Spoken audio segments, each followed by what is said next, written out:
Good morning and happy Friday. Welcome to the spring 2023 the first Playdate of the semester. I'm glad you're here for the ICAT Playdate. My name is Phyllis Newbell. I am the Associate Director of Educational Networks in our Center for Educational Networks and Impacts, which is one of several centers within ICAT. A couple of housekeeping things before we get started. One is I need to let you all make sure you're aware that we are filming right now. So this is a 360 camera in the middle of the room. So hello to our friends who are watching online. So other people can see you, and this recording will exist online afterwards. So behave accordingly. If you have not already signed in, I'd love for you to sign in on the clipboard at the donuts there. We'll pass it around. That helps us know who's coming to ICAT Playdates, helps us keep in touch with you, and also, most importantly, allows us to justify our donut purchases. So don't mess that up, y'all. So be sure to sign in. And Doug, after you sign in, would you just start it around the room in case anybody missed it? Thank you. If you have questions during our presentation this morning or during our chat, I guess, then just make sure I get to you with the microphone before you start asking your questions so that our friends online can hear us. If you're online, welcome and good morning. And if you have questions, you can use the questions link box there, and we'll be watching that if you have anything to add into the room this morning. So we look forward to hearing from you. Also, if your faculty and professional development network credit is helpful to you, make sure that you sign up on the link and let me know that you're here. Wave to me. If you're online and would like professional development network credit this morning, be sure to either send me a note in the questions link or send me an email if that's easier, and I'll make sure that you get your A+ for being here this morning. We're going to skip announcements this morning because we have lots of announcements kind of throughout this introduction to what's going on in the spring. So with this, I'm going to turn it over to our Executive Director of the Institute for Creativity, Arts, and Technology, Ben Knapp. Thanks, Phyllis. Do you? Oh, I've got a mic. Yeah. Get my own mic, which is always dangerous. Yeah, so what we're going to do today, what we do at the beginning of the semester, is basically introduce you to the ICAT team by actually pulling people out of the audience and having them talk about what they're working on and stuff. So we're going to walk slowly through that if I can teach myself how to hit spacebar. And the theme today, for this year has been how do we get you involved in ICAT? What does it mean to get involved in ICAT? We're going to talk about that today. Talk about seed grants. We had a wonderful attendance last week for how not to write a seed grant proposal, and we'll talk a little bit more about that. The spaces that are available to all of you at ICAT, and finally, how do you become part of the ICAT community? So let's first talk about seed grants, and is that me? Yes, okay. And because one of the members of the ICAT team, are you even giving a slide? Holly Williams put together a lot of these slides. So how to get involved with seed grants. We talked about this a little bit last week, and the conversation from last week is online. As was mentioned by Phyllis, everything that we do, these public engagements are all online and available to you. So that has been recorded and is online. We would like to support projects, obviously, that are creative, innovative, and transdisciplinary. For those of you that ICAT this might be the first experience with ICAT, the goal of ICAT is to bring together all of the faculty and students of Virginia Tech from across different colleges and disciplines together to solve some of the grand challenges and to create new pieces of art and to really just forge new frontiers by getting ideas across boundaries. And so we like projects that contribute to the goals of ICAT, and of course, these are seed grants. And so what we're hoping is that they're going to lead to something bigger and better, whether it's an artistic piece that's going to go on a world tour, whether it's a science and art piece of work that's going to lead to a National Science Foundation proposal. Those kind of things are what we're looking for. Types of seed grants, we have the major seed grant, which is coming up right now. It's February 10th is the due date. We actually have grants of up to $40,000. There's a special grant this year that we might be talking about in a moment, I can certainly mention right now. There's a special grant with the Innovation Campus where they're putting in $20,000 and ICAT is putting in $20,000, really exploring what it means to connect the two campuses together. This is a challenge for universities across the country that have multiple campuses, and so we would like all of your ideas about how you could possibly collaborate and work together across distance. And many other calls for proposals in there. There's another one I'd point out, a special one that's in collaboration with the College of Liberal Arts and Human Sciences for crazy new course ideas. What idea do you have that requires faculty from across disciplines, et cetera? The Jones-Seni grant is coming up, and we'll be talking about that in a moment as well as specific student seed grants, but those are in the fall. Oh, good. So, Melissa, you gonna come up and talk about the other calls? I've taken some of the categories through there, but you can walk through some of those and help people actually know how to submit as well. Yeah, I wondered when you didn't hand it to me on the other slide what happened. So as Ben mentioned, we have our major seed grants are going to be due. They come up on February the 10th, and we have several proposal categories. As you can see on the slide, I'm not going to read them to you because you guys can all read that. You can also find this information online on the icat.vt.edu website under the funding tab. If you're looking to submit a major seed grant, we just encourage you to remember that transdisciplinary teams are key when you submit these, regardless of the category. And that can be, we require two different areas, preferably 3, that can include students, but faculty. These major seed grants are intended to be faculty run and faculty led. So it's not for students to apply for or for students to take the lead on the project. So just a different category of seed grant.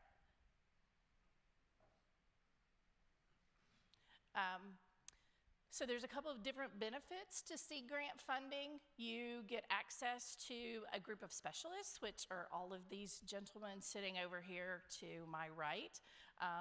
That can be specialists in the cube, immersive environments, audio specialists, the equipment in there. It also gives you some access as available to some of the ICAT studios.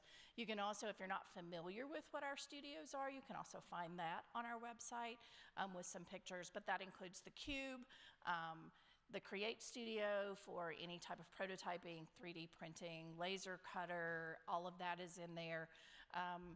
The experience, there's some rooms in the Moss Art Center Perform Studio, which is kind of like a mini cube, and some spaces in the media building. You can use any of those spaces if it benefits your project and if we have availability, depending on what you need. So just talk to somebody on the team, you know, if you submit a seed grant, if you need some of those spaces. So there's a couple of guidelines that we have for submitting the major seed grants.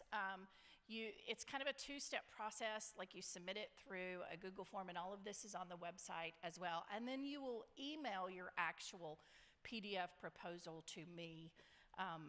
And then I compile all of those and get it to the review team, and it takes a little while for us to get through that whole process. But on the Google form, we just kind of ask basic information. What's your budget? Who's on your team? What colleges do you represent? What's the name of your project?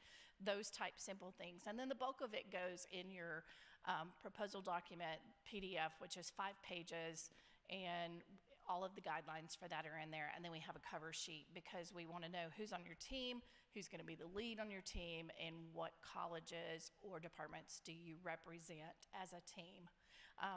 And like I said, that's full details are on our website. But if you have questions and you're looking to submit, just email me. I'm already getting lots of questions about, you know, what about this and what about that? So don't hesitate to email me. I'm usually pretty responsive to get back with those and can help you out.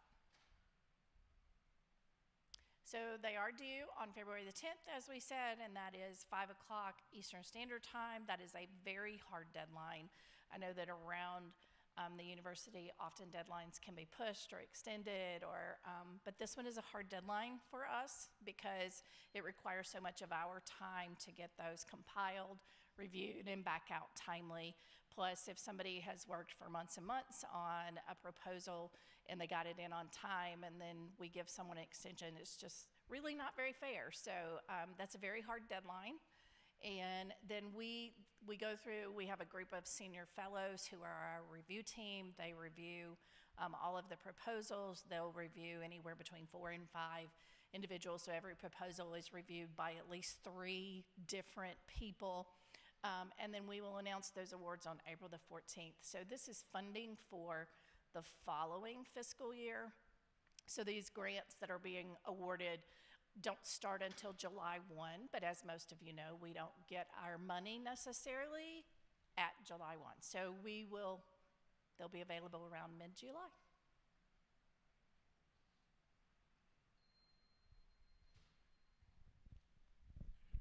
Well, a couple quick comments on that. Thank you, Melissa. Melissa is the business manager for ICAT. There's a core team at ICAT, as Melissa mentioned, that really help you be successful, you and your students be successful, and certainly Melissa is one of them. The other comment, she very briefly mentioned about senior fellows, and I look in the audience here, there are 3 senior fellows here today, as well as 2 of the ICAT center directors.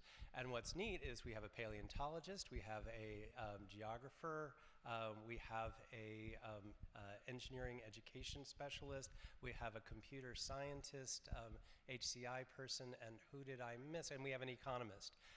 And so that's the amazing thing about ICAT, is really all of the different backgrounds that come together in one place. And on our website is a list of senior fellows, and I would highly encourage you, if you have questions about submitting a proposal, that you also talk to them. You can certainly talk to me, send me an email. I've met with a couple teams already talking about the seed grants, but you're also more than welcome to talk to any of the center directors, and some of them are going to speak momentarily, and the senior fellows. Oh, so this slide,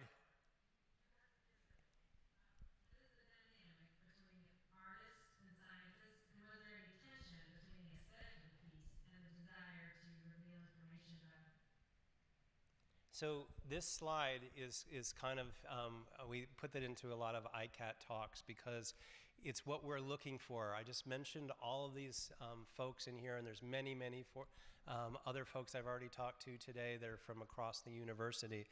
And one of the people asked, well, what are you really looking for in a seed grant? And Phyllis asked this question, this was during the pandemic, wasn't this? And this was an amazing answer that summarizes perfectly what we like to see at an ICAT seed grant. And this is a conversation between Justin from Cinema and Matt from ICTAS, and specifically he's a biologist, is that his background, or?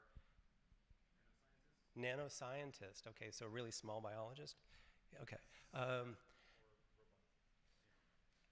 So here's this. Hopefully you can hear this.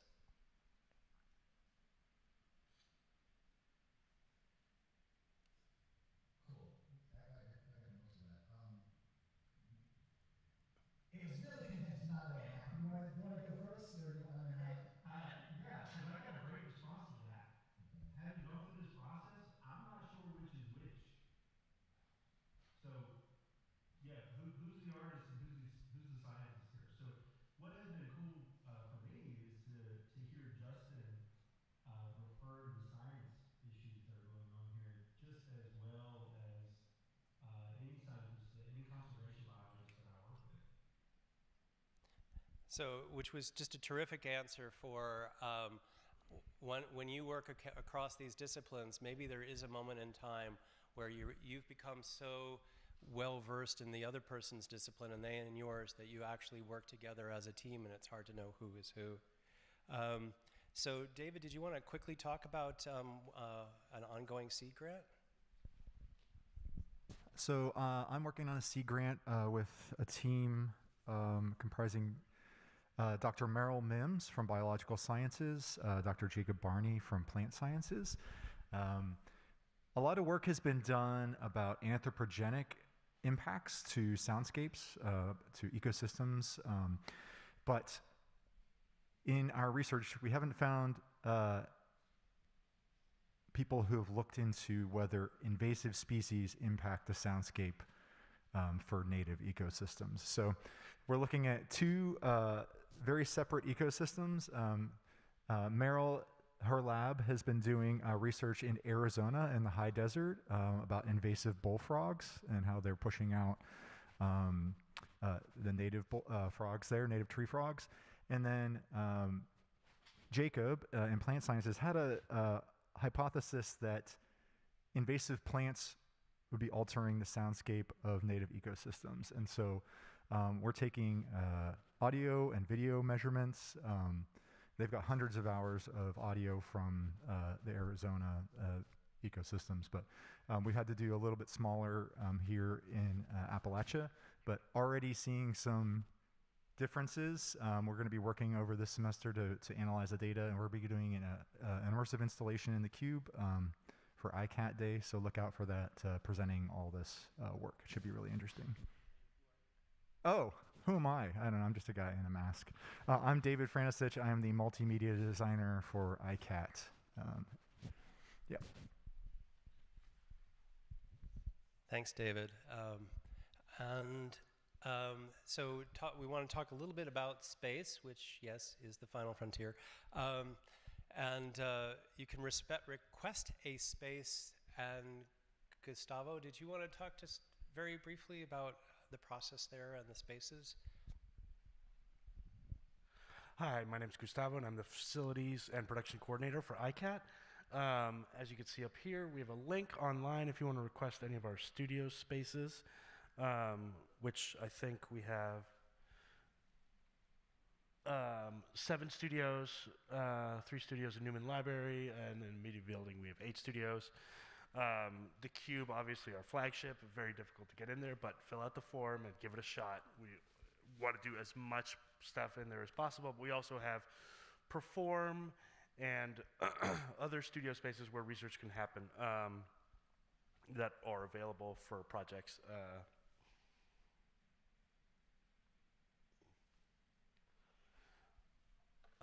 Some of the things that make our studio special is that we have HDLA high-density loudspeaker array systems in the Cube and in Perform. We are developing portable ones that we could set up in other studios as needed, which is exciting. We have portable projection systems that we're also working on, and other just computing resources and the technical resources that we've all mentioned before. And I think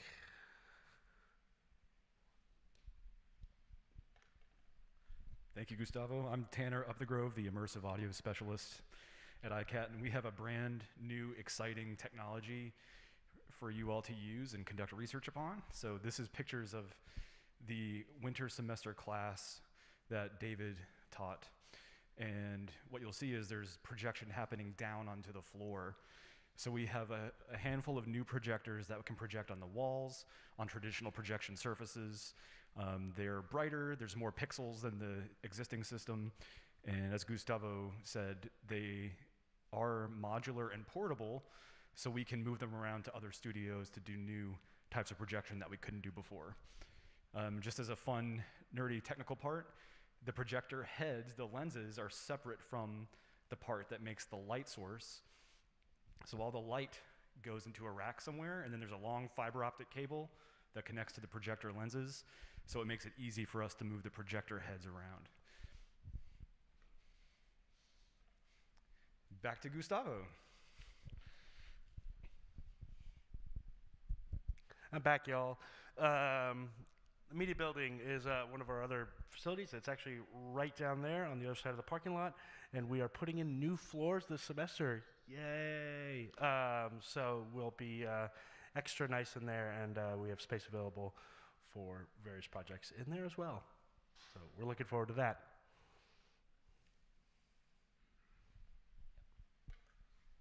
Thanks, and that space, we're really looking for proposals for the space for the Media Building. It's taken us many years because we were all in some way or another tangentially related to the arts, which by definition means we're underfunded.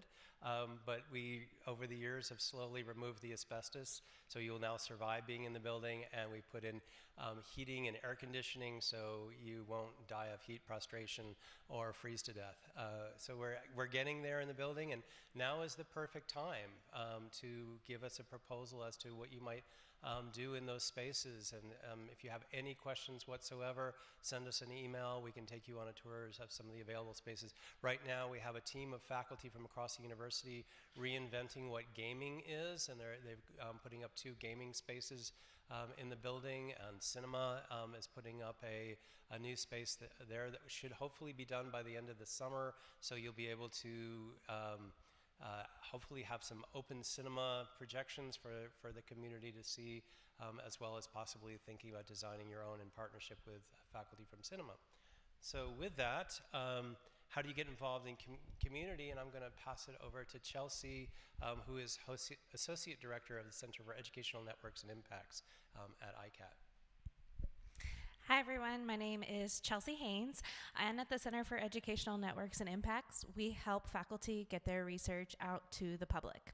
So over the past 4 years, we've worked with more than 100 faculty across the university as they prepared 81 grant proposals, including 42 National Science Foundation career grants, and at least 20 of those were successful. We do a lot of work in the educational research space, workforce development, broader impacts planning and evaluation, both external and evaluation of broader impacts. And we work with a lot of students as we do that, so a lot of experiential learning opportunities. Over the course of the semester, once again, we'll be offering 3 broader impacts 101 sessions. We'll do one over spring break, we'll do an April ICAT Playdate right here, and then we'll do one on reading day. So hope you can join us, and I think I'll turn it over to Lisa.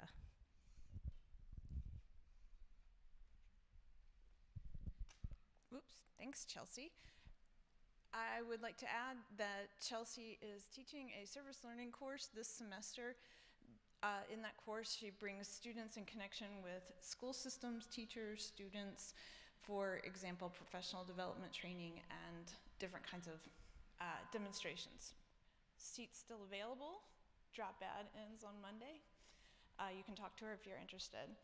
I'm Lisa McNair, and I'm back from sabbatical, a year's sabbatical. Thank you, Virginia Tech. Thank you, ICAT. Thank you, summer funding from NSF grants. And one more thing I'd like to highlight is the role of our educator liaisons. They are people in the school systems and museums who are here every Thursday. You can visit them on Thursdays in our offices in the Moss Arts Center. Amy Guerin from Montgomery County, just in the fall semester, made possible 24 field trips, which connected us with over 1,100 students in the community. We also have a new liaison with Pulaski. Her name is Megan Atkinson, and she brings to us this super intense, great experience of CTE, career tech and technology education. Workforce development, another way to say that. She specifically focuses on healthcare career paths. Okay, so visit us, please, on Thursdays. Meet the liaisons. I have 2 more announcements to make. Starting January 3rd, officially or unofficially, I am now Deputy Director of ICAT. So I sit in the glass onion office with Ben Knapp, and I'm taking the place of Tom Martin, who is at NSF for rotation there in, and I really have to cheat on this, Division of Information and Intelligence Systems in the Computer and Information Science and Engineering program. Yeah, he's there. So if you're in Alexandria, visit Tom. So my first job as Deputy Director of ICAT, I get to make an announcement that ICAT has been awarded, drumroll please,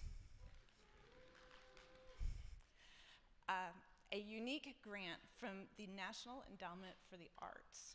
With the Leonardo Center, Tom, Ben Knapp, and I will start an NEA research lab with the hypothesis that embedding the arts and artists in teams and work will lead to greater adoption and success in innovation. Okay, thank you. Who's next? I am. And how are we doing in time? Ooh, we are running. The other thing that we're going to expound upon in just 1 week from today, I should mention that we have Playdates every single Friday morning at 8:30. There are donuts, and at 9 o'clock there's usually only a 15-minute talk. I'm blathering on a little long today, but usually it's just 15 minutes. And the very next one is going to be on the brand new center that's in ICAT, the Center for Workplaces and Processes. And we have Suga, who's here today, who's the new and inaugural director of the new center that's happening. So we're all very, very excited about that. So welcome, Sue. Thank you, and we're looking forward to your talk next week. And yeah, I'm going to pass it over to Phyllis to tell us all the other great stuff that's coming up. Really fast. Really fast. ICAT Day is coming on May 1st. This is the day we celebrate creativity and innovation across the whole university. We hope that if you're teaching a class where there are course products that are things that can be shown to the public at that point, we hope you'll participate in that. It looks a little like Science Festival, except that it is, again, just like Science Festival, it's university-wide. It's unlike Science Festival in that stuff that is not finished is also okay. We talk about process at ICAT Day, and also everything at ICAT Day, the person who's standing beside it is the person who's working on that thing. So some things at Science Festival are just cool things that happen that you're showing off, but you didn't do anything with. So for ICAT Day, it's your very own stuff. We hope that you will bring your students, bring yourself. That is on Monday, May 1st. The exhibit, call for exhibits for that is coming soon. And they'll be due immediately after spring break. Hokey for a Day, every Wednesday, Senny hosts 60 to 70 or so fifth graders who come to campus and learn how to be Hokies for a day. We take them to tell them about college. They have an academic experience where they talk to 5 sets of faculty or students who are doing cool things, so some kind of hands-on tabletop experience. Then we take them to lunch at D2, which is honestly what they remember the most every time, but whatever. It's part of college. And then they meet with the Corps of Cadets at lunch, and they also go over to athletics and either walk through Castle Coliseum or Lane Stadium and talk to some student athletes. So they just learn all about college. For this crowd, what I'd love to, those 5 or 6 tables that are those tabletop experiences, those hands-on things, you and or your students are welcome to be at one of those tables. It's a really easy, I think anyway, you have 6 minutes to talk to the kids. And after 6 minutes, we clap our hands and a different set of kids comes and you talk to them for 6 minutes. So it's really quick, and it's just about yay, whatever research you're doing, yay, college. That application is all the way open right now. If you're interested in that, please come see me. I will send you the link, and you can sign up right now. I need one more for February 1st, and then all the Wednesdays throughout the semester, except for the last couple, and those are makeup days. So, Holly, I think you're next. We're out of time, though. And Ben mentioned we have play dates coming up. Come back next Friday. Is that good? Okay. And that's good. We don't have time for questions this morning, but we will be hanging around. 1 minute. We do? Are you sure? We have 1 minute. Who has one great question?